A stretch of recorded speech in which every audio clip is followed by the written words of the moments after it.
These are my personal opinions. Always seek a professional when you're making choices about your mental health and well-being.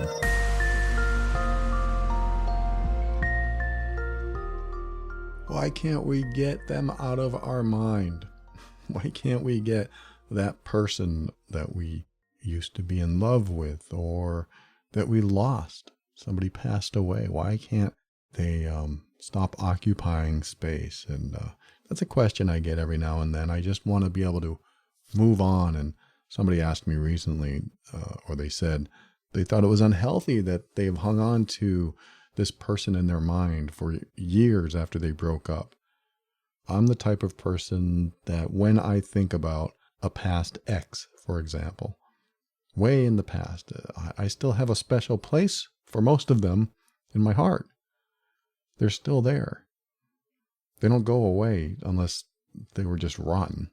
Even then, some of the rotten ones, there were some nice times, and we can have relationships where we have nice times with people. And those nice times leave a mark. And that mark is something that stays with us. And if it doesn't stay with us, it's because maybe it wasn't as impactful when we were together, or maybe we have met someone else and that has kind of been overwritten, or maybe it's still in there and you can have both at the same time. You can have this memory of them while you have this other person. I remember I had a little hard time with my wife when we first met, where she said, I still love the people that I loved.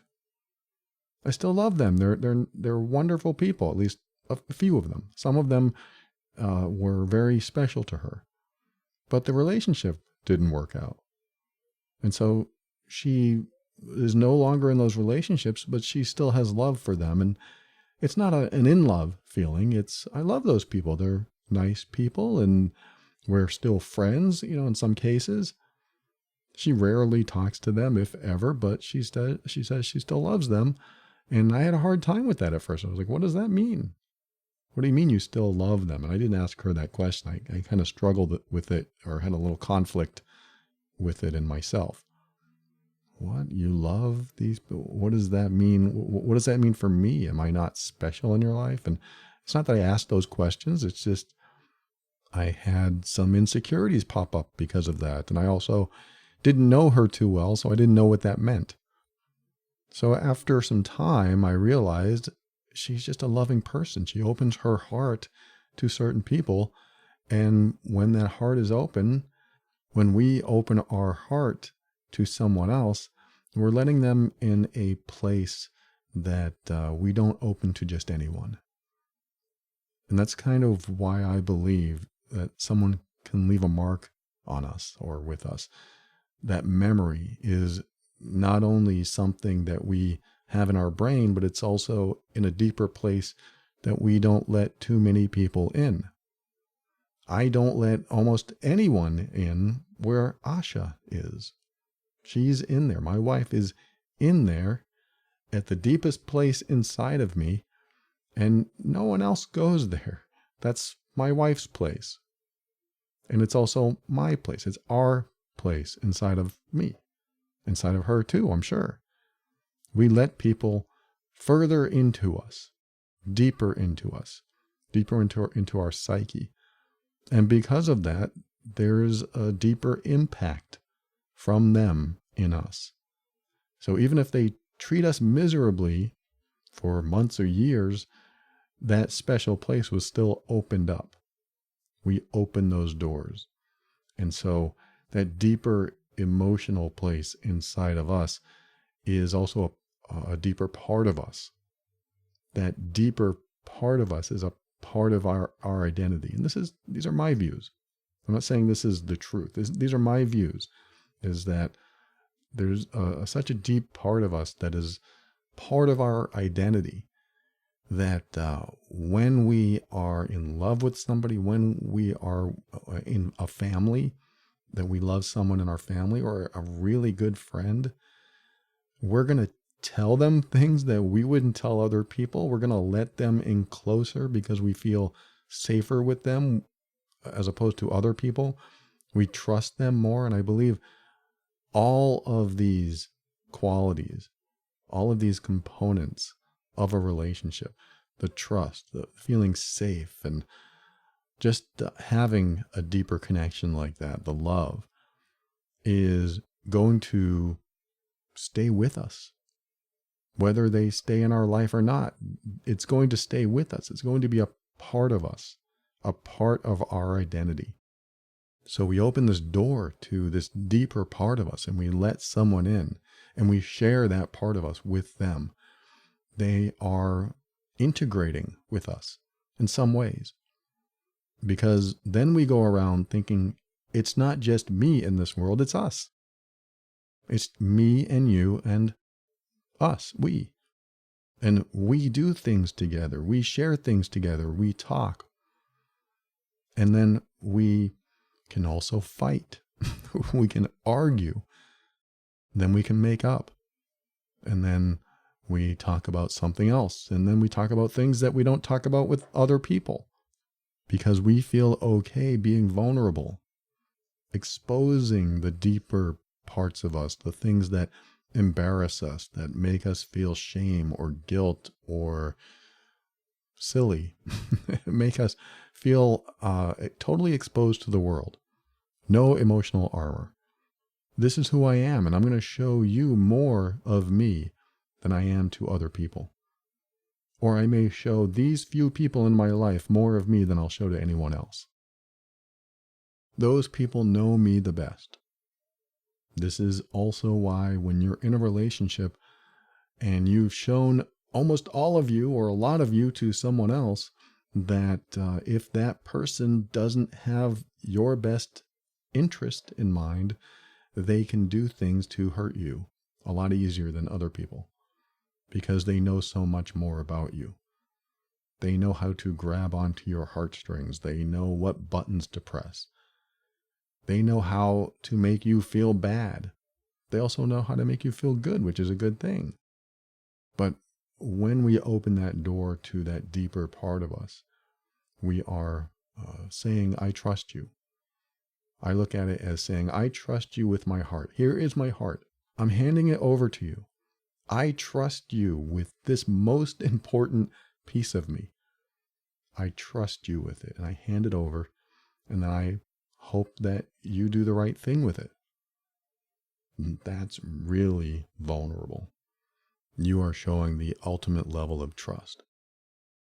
That's why when someone you trust and someone you've been with for a long time betrays you or manipulates you or tries to control you, that's why it hurts so much, because they have our heart in their hands. They have it and they can do anything they want with it. They can squeeze it and it hurts. And they can give it back and that hurts. Take this heart back. I don't want it anymore. And then they leave. That hurts, because we have given the deepest part of ourselves to them. So that's how I see this, is that we can be so attached to someone at that deep level that they become a part of us. They become a part of our identity. It's not just, I am going to the store. It's, I want to go to the store and get something for that person. Or I want to go to the store with that person. Or I want to watch a movie with this person. And that person is always in your head. So when that person's no longer there, it can feel a little empty. That's why we miss people. I miss that person so much. So it feels a little empty. Like my wife said, she loves the people that she's been with. She still has a piece of them inside of her. And I don't know if it works in reverse. I don't know if they still have some fond feelings for her as well. I don't know. But I know that because she's a compassionate person and because she sees the best in so many people, way more than I do. She sees good things in very difficult people. And I don't give as many people the time when they're very difficult, but she does. She sees it and she sometimes justifies it. And I have to say, why are you justifying their behavior? They're being awful. And she says, well, maybe they're doing it because this happened to them. And I said, wow, you just have a bleeding heart. And I wouldn't change a thing, of course, because I would want that. I want her to see me that way. So I love that about her. That's why when you have somebody in your life that still has fond memories of people they've been with, people they've known, that's why it's a good quality. You see those qualities and you can ask yourself, if they feel that way about those people, then maybe I'm getting that kind of love from them as well. Maybe that's the kind of love and connection that they offer, and I should consider myself lucky. Maybe not. Maybe that's not your opinion, but my opinion is that if, for example, my wife is a very compassionate, very loving person, and she has those fond feelings for the people she has known in her life, and she's no longer with those people, but she's with me, then my assumption is that she has those fond feelings for me, yet they're stronger and they're deeper because we're together. Where she may just have a memory of someone else and have fond feelings, but she's not getting on the phone and she's not taking a trip to go see them. I'm not saying it couldn't happen, but that's not what she does. So I'm just sharing this because there might be somebody in your life that still has a fond memory of someone, and maybe that bothers you. Maybe somebody out there is jealous, and you may not need to be, because if that's the kind of person they are, who has a big heart like that, and they are with you, that's kind of a nice thing. That's a very nice thing, because that sounds like a nice, warm, compassionate person to be with. That's how I feel. So coming back to why these people from our past stick around in our heads, they come up in our thoughts. It's not a bad thing. It's okay to have these thoughts, and it's different from obsession. Obsession is when you can't stop thinking about the person 24/7 practically, and it's interrupting your minute-to-minute daily life. That's when you become totally absorbed in the thoughts. But if you just have these random thoughts pop up about someone in your past, and you're thinking, why aren't I over this person yet? Why can't I move on from this? Don't beat yourself up too much, because you probably had something special. Even if they were awful. If they were awful at the end, but the first few years were great, there's something special. You opened yourself up to that person more than most people in your life. And because of that, you created a connection, a bond. And sometimes that bond goes with us for the rest of our lives. I think about one of my past relationships, and I think, wow, we really had some nice times. We were together a long time. We had some nice times. I learned a lot. I learned new things. And I moved forward with her in my mind and her in my past. And it's undeniable. We have people that have shaped our lives.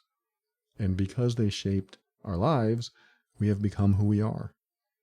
You have become who you are because of the people that you've met in your life, amongst other things. You've become the person you are because of all your exposure to everything that has ever happened to you and everyone you ever met. Everyone I ever met has helped shape my life.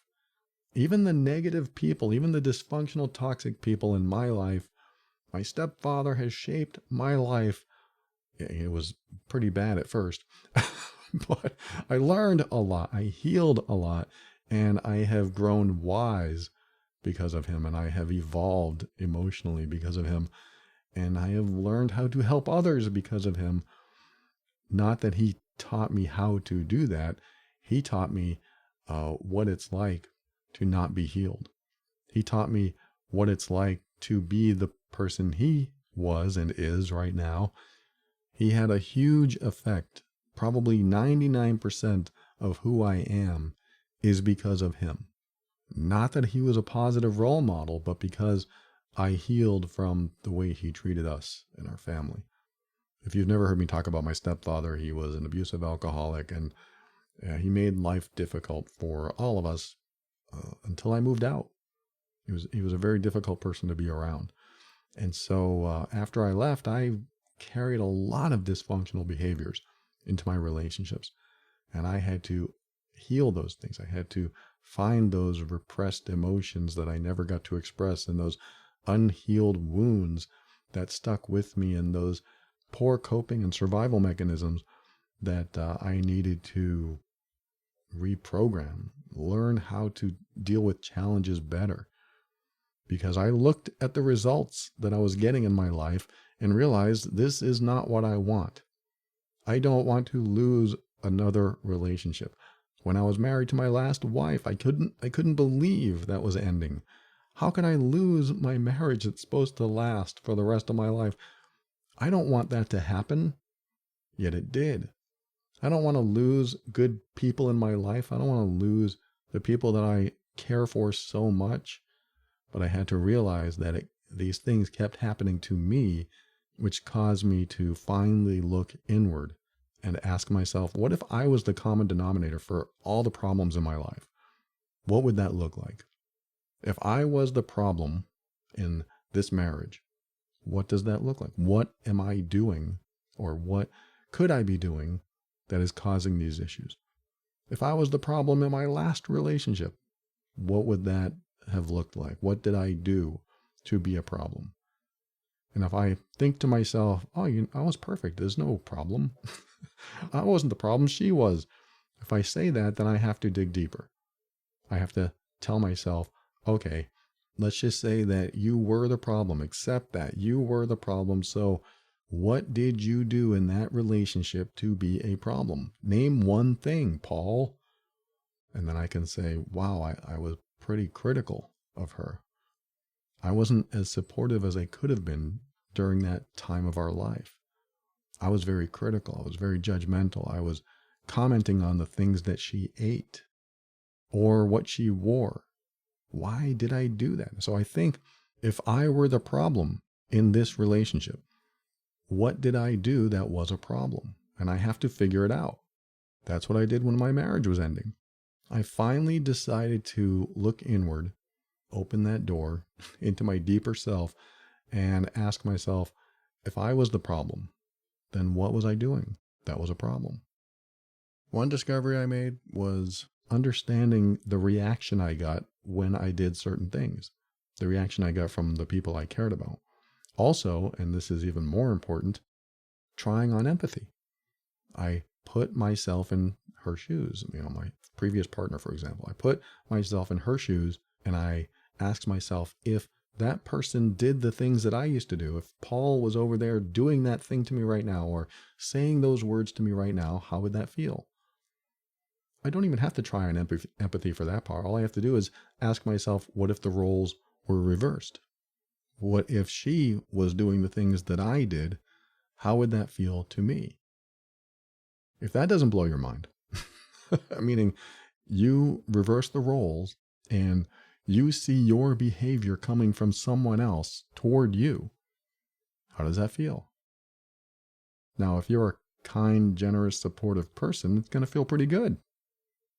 If you're maybe doing something that's not kind and generous and supportive, you'll probably feel it. And that's what I did. I felt it. I felt the hurt. I felt the judgment. I felt the criticism. I felt the withdrawal of love and support, and it hurt.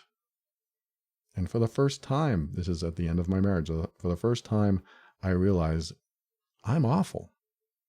I don't want to be that way. I don't want to be that person who makes my wife or my partner feel that way. So I started to address the behaviors inside of me. And that's important. If you find that your behaviors are not cool, they're not helpful, they're not supportive, they're not loving, do that role reversal. What if that person was doing that to me? What if my partner, my coworker, my subordinate, whatever, is saying those words to me, acting that way to me, the way I'm acting toward them? How would that feel?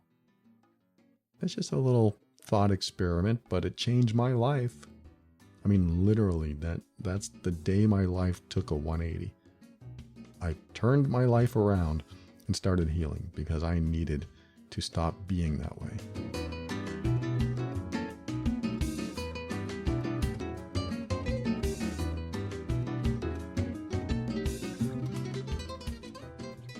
As I get older, I find myself wondering more and more, am I getting the nutrients I need? I'm not really wondering that. I know it. I know I'm not getting the nutrients I need. I mean, why do I sleep well but still feel tired? Should I be eating differently? Yes. These are questions maybe we all grapple with when it comes to our health and wellness. That's why I was so excited to discover Vimergy fast-absorbing liquid vitamins. Their liquid formulas absorb faster than tablets and gummies, getting those essential nutrients into your system quicker, and they're made with pure high-quality ingredients that are non-GMO, kosher, paleo-friendly, and gluten-free. I really like that I can customize my own vitamin blend tailored specifically for me using their potent liquid formulas. It takes all the guesswork out of getting the nourishment my body needs. And the best part is Vimergy is formulated without processed sugars. They use naturally sweet flax glycerin instead. So if you're looking to boost your wellness routine with high-quality liquid vitamins, give Vimergy a try. Visit Vimergy.com, that's Vimergy. Use the code BRAIN for 5% off your order. That's Vimergy.com with the code BRAIN for 5% off your order. These statements have not been evaluated by the FDA, and this product is not intended to diagnose, treat, cure, or prevent any disease.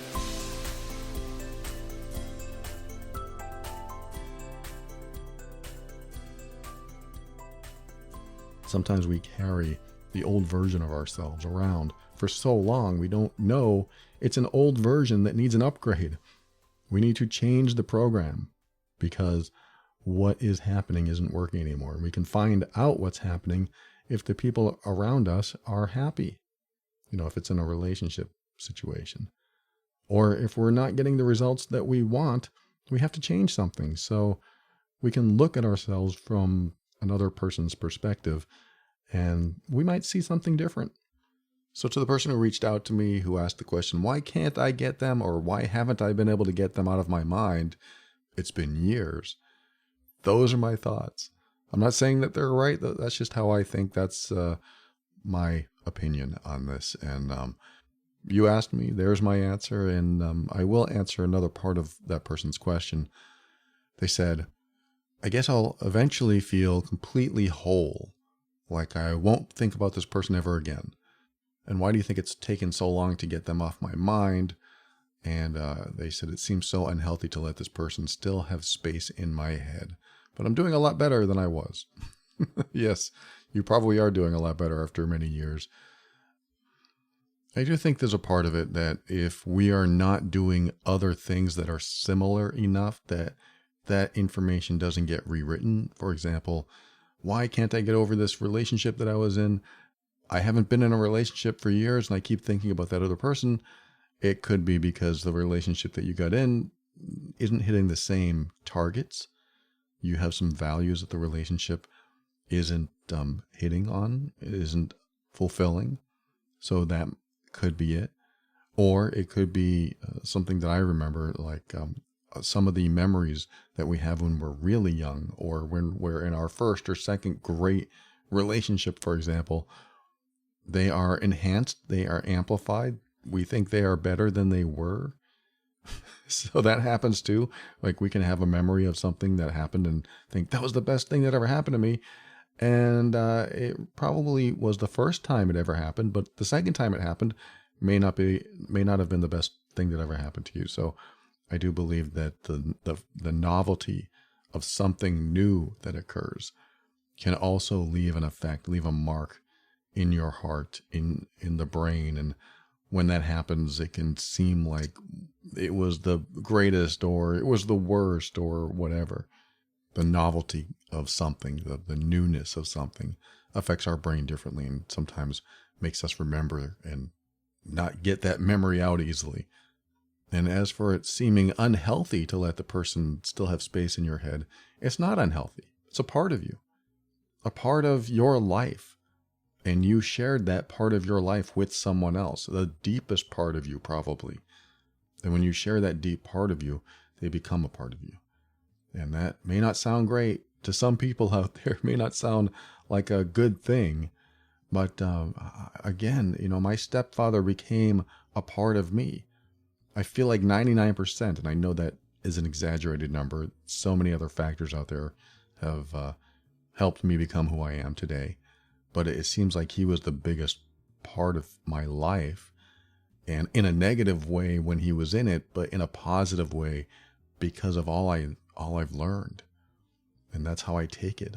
All I've learned and who I've become, and the choice of career that I have now, which is what I'm doing right now. All of that happened because of that upbringing, because of his existence in my life. So I am grateful it happened, even though I wish it never did, if that makes sense. And when you are grateful for some of the stuff that has happened in your life, even though you wish it never did, you start to find the meaning and the purpose and the lessons, and you can move forward with that meaning and purpose and lessons. So for one, to make sure that crap doesn't happen again, and two, you carry the wisdom of whatever happened to you to not only help yourself, but if you want, help others. You can see somebody and say, hey, you're going through what I went through. I can, give you my thoughts if you'd like to know. Kind of what I've been doing for the last 10 years. I'm so glad you joined me. Thank you so much. And thank you for listening to another episode of The Overwhelmed Brain. I want to thank our patrons and our donors, the people who support this show. I'm very grateful to you, and I always enjoy seeing your names pop up every month because I get emails that tell me who's in the program or who's donating. So thank you, patrons. Thank you, donors. I'm appreciative, and I'm so glad you value this show. And if you value this show, you're listening right now and you want to give back because you value the show, head over to moretob.com, and that's where you can do that over there. Thank you again. And I want to tell you about another podcast I do called Love and Abuse. I talk about emotionally abusive relationships, control, manipulation, and all the nasty stuff that we don't want in the relationship, all the sometimes hard to spot, hard to identify behaviors that make the relationship difficult. Should not be difficult. It should be challenging, but not difficult. Relationships that are challenging, you can work through the challenges together. Relationships that are difficult, there's usually only one of you working through those difficulties, and that shouldn't be the case. It should be both of you working through the challenges together, trying to figure it out, trying to make the relationship better.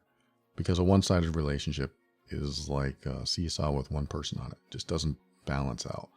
So that's a podcast I do called Love and Abuse over at loveandabuse.com. And if you know you're the difficult one in the relationship, you're the one that's not sitting on the other side of the seesaw, join the program that is helping a lot of people heal over at healedbeing.com.